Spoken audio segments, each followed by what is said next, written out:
ವಿರಾಮದ ಬಳಿಕ ಜಾತಕ ಫಲ ಕಾರ್ಯಕ್ರಮಕ್ಕೆ ಮತ್ತೆ ಸ್ವಾಗತ.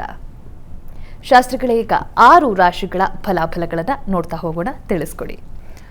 12 ರಾಶಿಗಳ ಫಲಾಫಲ ತಿಳಿಯುವ ಮುನ್ನ ಈ ಹೊತ್ತಿನ ಗ್ರಹಸ್ಥಿತಿಯನ್ನು ಗಮನಿಸ್ಕೊಳ್ಳೋದಾದರೆ ಮೇಷರಾಶಿಯಲ್ಲಿ ಗುರು ಇರ್ತಕ್ಕಂಥದ್ದು, ಚಂದ್ರ ಮಾಂದಿಯರಿದ್ದಾರೆ, ಅದು ಮಿಥುನ ರಾಶಿಯಲ್ಲಿ, ಕನ್ಯಾ ರಾಶಿಯಲ್ಲಿ ಕೇತು ಇರ್ತಕ್ಕಂಥದ್ದು ನೋಡ್ತಾ ಇದ್ದೀವಿ. ಇನ್ನು ಕುಂಭರಾಶಿಯಲ್ಲಿ ಅಲ್ಲಿ ಕುಜ, ಶುಕ್ರ ಹಾಗೂ ಶನಶ್ಚರರಿದ್ದಾರೆ, ತ್ರಿಗ್ರಹ ಯೋಗ. ಇನ್ನು ಮೀನರಾಶಿಯಲ್ಲಿ ಅಲ್ಲಿ ರವಿ, ಬುಧ ಹಾಗೂ ರಾಹು ಇರತಕ್ಕಂಥದ್ದು ನೋಡ್ತಾ ಇದ್ದೀವಿ. ಹೀಗಿರುವಾಗ 12 ರಾಶಿಗಳ ಫಲಾಫಲ ಹೇಗಿರ್ತದೆ ಗಮನಿಸ್ಕೊಳ್ಳೋಣ. ಮೊದಲಿಗೆ ಮೇಷರಾಶಿಯವರಿಗೆ ನೋಡಿ, ತೃತೀಯದ ಚಂದ್ರಮಾಂದಿಯರಿಂದ ಸ್ವಲ್ಪ ಭಯದ ವಾತಾವರಣ ಇರ್ತದೆ. ಸ್ತ್ರೀಯರಿಗೆ ಬಂಧುಗಳ ವಿಚಾರದಲ್ಲಿ ಮತ್ತು ಸ್ನೇಹಿತರ ವಿಚಾರದಲ್ಲಿ, ಅವರ ವಿಚಾರದಲ್ಲೇ ಒಂದು ರೀತಿಯ ಭಯ ವಾತಾವರಣ ಉಂಟಾಗಬಹುದು. ಮತ್ತು ಸಹೋದರರಲ್ಲಿ, ಸೇವಕರಲ್ಲಿ ಇದೆಲ್ಲ ಅನ್ವಯ ಆಗುತ್ತೆ. ಸ್ವಲ್ಪ ಎಚ್ಚರಿಕೆ ಬೇಕು. ಉಳಿದ ಹಾಗೆ ವೃತ್ತಿಯಲ್ಲಿ ಖಂಡಿತ ಅನುಕೂಲ ಇದೆ, ಲಾಭ ಇದೆ. ಹೀಗಾಗಿ ನಿರೀಕ್ಷಿತ ಕೆಲಸಗಳೆಲ್ಲ ಸುಲಭವಾಗಿ ಸಾಗುತ್ತೆ, ಯೋಚನೆ ಮಾಡೋದು ಬೇಡ. ಈ ದಿವಸ ನಿಮ್ಮ ರಾಶಿಯಲ್ಲಿ ಗುರುವಿದ್ದಾನಲ್ಲ, ಅದೇ ಸಾಕಷ್ಟು ಬಲ. ಹೀಗಾಗಿ ಹೆಚ್ಚಿನ ಆತಂಕ ಬೇಡ. ಈ ಭಯ ನಿವಾರಣೆಗೆ ನೋಡಿ ಆಂಜನೇಯನ ಪ್ರಾರ್ಥನೆ ಮಾಡ್ಕೊಳ್ಳಿ, ಅನುಕೂಲ ಆಗುತ್ತೆ.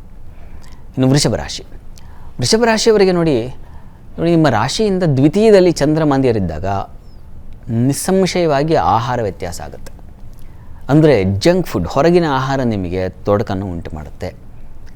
ಅತಿಯಾದ ಆಹಾರವೂ ಆಗಬಹುದು, ಆಹಾರ ಅಭಾವವೂ ಆಗಬಹುದು, ಅಥವಾ ತಾಮಸ ಆಹಾರ, ಯಾವುದು ಬೇಡವೋ ಅದನ್ನೇ ಇಚ್ಛೆಪಟ್ಟು ತಿನ್ನೋದು, ಆ ಥರದ ಲಕ್ಷಣ ಇದೆ. ಮನಸ್ಸು ಸೆಳೆಯುತ್ತೆ, ಚಂದ್ರ ಅಲ್ವಾ, ಅದನ್ನು ಅಪೇಕ್ಷೆ ಪಡ್ತಾನೆ, ಅದು ತಿನ್ನೋಣ, ಇದು ತಿನ್ನೋಣ, ಇದು ಕುಡಿಯೋಣ ಅಂತ.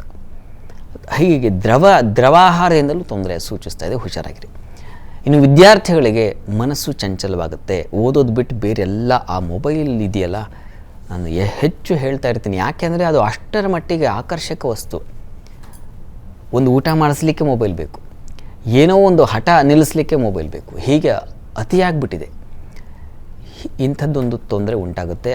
ಅದು ತಾಯಂದ್ರ ಮೇಲೆ ಬೀಳುತ್ತೆ, ಯಾಕಂದರೆ ಚಂದ್ರ ಮಂದಿ 2 ಒಟ್ಟಾಗಿರೋದ್ರಿಂದ ಅದಕ್ಕೆ ಹೆಚ್ಚು ತಗೋಬೇಕು. ಉಳಿದ ಹಾಗೆ ವೃತ್ತಿಯಲ್ಲೆಲ್ಲ ಅನುಕೂಲ ಇದೆ, ಏನು ದೊಡ್ಡವ್ರಿಗೆ ಅಷ್ಟು ಪ್ರಮಾದ ಇಲ್ಲ. ಈ ಪ್ರಾರ್ಥನೆ ಏನಪ್ಪ ಮಾಡೋದು ನೋಡಿ, ಪ್ರಾರಂಭದಲ್ಲಿ ಹೇಳಿದೆ ನಾನು ಸುಬ್ರಹ್ಮಣ್ಯನ ಪ್ರಾರ್ಥನೆ ಮಾಡಿಕೊಳ್ಳಿ ಅಂತ. ಈ ದಿವಸ ಸುಬ್ರಹ್ಮಣ್ಯ ಸನ್ನಿಧಾನದಲ್ಲಿ ಹೋಗಿ ಒಂದು ಪಂಚಾಮೃತ ಸೇವೆ ಮಾಡಿಸಿ, ಪಂಚಾಮೃತ ಸ್ವೀಕರಿಸಿ, ಅನುಕೂಲ ಆಗುತ್ತೆ. ಮಿಥುನ ರಾಶಿಯವರಿಗೆ ಈ ದಿವಸ ಹಣಕಾಸಿನ ವ್ಯತ್ಯಾಸ ಮಾಡ್ಕೊಳ್ತೀರಾ. ಕೊಟ್ಟ ಹಣ ಎಷ್ಟು, ಅಥವಾ ಬಂದ ಹಣ ಎಷ್ಟು, ಅಥವಾ ನೀವು ಕಳಿಸಿದ್ದೆಷ್ಟು, ಈ ಥರ ಹಣ ವ್ಯತ್ಯಾಸ ಸಾಧ್ಯತೆ ಇದೆ. ಇದರ ಹೊರತಾಗಿ ಕೆಲಸದಲ್ಲಿ ವರ್ಕ್ ಪ್ರೆಷರ್ ಜಾಸ್ತಿ ಆಗುತ್ತೆ, ನಿಮ್ಮ ಬುದ್ಧಿ ಓಡೋದಿಲ್ಲ. ಯಾಕೋ ಇವತ್ತು ಈ ದಿವಸ ಮಂಕಾಗಿರ್ತೀರ, ಆ ಮಂಕುತನ ಅನ್ನೋದು ಕವಿಯುತ್ತೆ. ಮತ್ತು ಆರೋಗ್ಯದಲ್ಲೂ ಅಷ್ಟೇ ಸ್ವಲ್ಪ ಆರೋಗ್ಯ ಬಾಧೆ, ಚರ್ಮ ಸಂಬಂಧಿ ತೊಂದರೆಗಳು ಇದನ್ನೆಲ್ಲ ಸೂಚಿಸ್ತಾ ಇದೆ. ಈ ದಿವಸ ದುರ್ಗಾ ಕವಚವನ್ನು ಹೇಳ್ಕೊಂಡ್ರೆ ಬಹಳ ಒಳ್ಳೆಯದು. ಇನ್ನು ಕರ್ಕಟಕ ರಾಶಿಯವರಿಗೆ ದಿವಸ ರಾಶ್ಯಾಧಿಪತಿ ವ್ಯಯದಲ್ಲಿದ್ದಾನೆ. ಹೀಗಾಗಿ ಅತಿಯಾದ ವ್ಯಯ ಉಂಟಾಗುತ್ತೆ, ಅನಗತ್ಯ ಖರ್ಚಾಗುತ್ತೆ, ಕಣ್ಣಿನ ಬಾಧೆ ಸೂಚಿಸ್ತಾ ಇದೆ. ಇಷ್ಟೆಲ್ಲ ಸಮಸ್ಯೆಗಳಿದ್ದಾವೆ, ಸ್ವಲ್ಪ ಹುಷಾರಾಗಿರಿ. ಕೆಲಸದಲ್ಲಿ ಮಾತ್ರ ತುಂಬ ಚೆನ್ನಾಗಿದೆ, ಕೆಲಸ ಕಾರ್ಯಗಳೆಲ್ಲ ಅನುಕೂಲವಾಗುತ್ತೆ. ಕೆಲಸ ಸ್ಥಳದಲ್ಲೂ ನಿಮಗೆ ಸಹಕಾರ ಸಿಗ್ತಾ ಹೋಗುತ್ತೆ, ಇದೆಲ್ಲ ತುಂಬ ಚೆನ್ನಾಗಿದೆ. ಇನ್ನು ಈ ದಿವಸ ಅಪವ್ಯಯ ಅಂದರೆ ಅನಗತ್ಯ ಖರ್ಚಿನ ಬಗ್ಗೆನೇ ಸ್ವಲ್ಪ ಗಮನ ತಗೋಬೇಕು. ಮಹಾಲಕ್ಷ್ಮಿ ಪ್ರಾರ್ಥನೆ ಮಾಡ್ಕೊಳ್ಳಿ. ಮಹಾಲಕ್ಷ್ಮಿ ಸನ್ನಿಧಾನದಲ್ಲಿ ಅಲ್ಲಿ ಪುಷ್ಪಾರ್ಚನೆ, ಅಥವಾ ನಾನು ಪ್ರಾರಂಭದಲ್ಲಿ ಹೇಳಿದ್ನಲ್ಲ ಸುಬ್ರಹ್ಮಣ್ಯನ ಮಂತ್ರ, ಅದನ್ನು ಹೇಳ್ಕೊಂಡ್ರೂ ಆಗುತ್ತೆ. ಅಲ್ಲಿ ಐಶ್ವರ್ಯ ಕುರಿತಾದ ಏನು ಸಾಧನ ಸಿದ್ಧಿ ಮಂತ್ರ ಅದು, ಹೀಗಾಗಿ ಅದು ಸಾಧ್ಯವಾಗುತ್ತೆ. 2ರಲ್ಲಿ ಯಾವುದಾದ್ರೂ ಮಾಡಿ. ಇನ್ನು ಸಿಂಹರಾಶಿಯವರು ಈ ದಿವಸ ಲಾಭದಾಯಕವಾಗಿದೆ.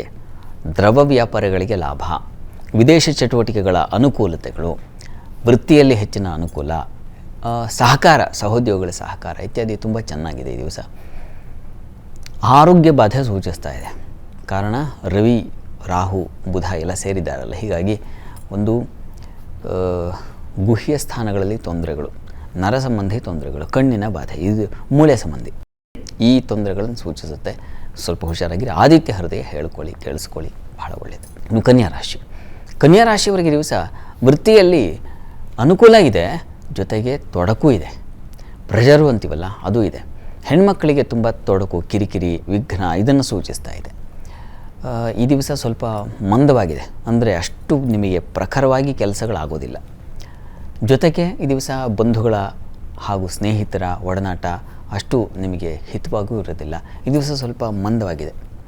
ಹೀಗಾಗಿ ಈ ದಿವಸ ನೀವು ನವಗ್ರಹ ಸ್ತುತಿಯನ್ನು ಹೇಳ್ಕೊಳ್ಳಿ, ನವಗ್ರಹ ಪ್ರಾರ್ಥನೆ ಮಾಡ್ಕೊಳ್ಳಿ. ಶಾಸ್ತ್ರಿಗಳೇ 6 ರಾಶಿಗಳ ಫಲಗಳನ್ನು ತಿಳಿಸ್ಕೊಟ್ರಿ. ಸಾಕಷ್ಟು ಲಾಭನೂ ಇದೆ, ನಷ್ಟನೂ ಇದೆ, ಫಲಗಳು ಇದ್ದಾವೆ, ತೊಡಕುಗಳು ಇದ್ದಾವೆ, ಅದಕ್ಕೆ ಪರಿಹಾರಗಳನ್ನು ಕೂಡ ತಿಳಿಸ್ಕೊಟ್ಟಿದ್ದೀರಾ. ಇನ್ನು ಉಳಿದ 6 ರಾಶಿಗಳ ಫಲಗಳನ್ನು ನೋಡೋಣ. ಆದರೆ ಅದಕ್ಕೂ ಮುಂಚೆ ಮತ್ತೊಂದು ವಿರಾಮ ತಗೊಂಡು ಬರೋಣ.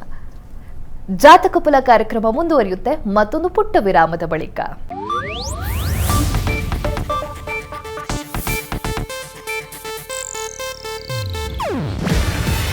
ಇದು ಏಷ್ಯಾನೆಟ್ ನ್ಯೂಸ್ ನೆಟ್ವರ್ಕ್ ಪ್ರಸ್ತುತಿ. ನೀವು ನೋಡ್ತಿದ್ದೀರಾ ಏಷ್ಯಾನೆಟ್ ಸುವರ್ಣ ನ್ಯೂಸ್.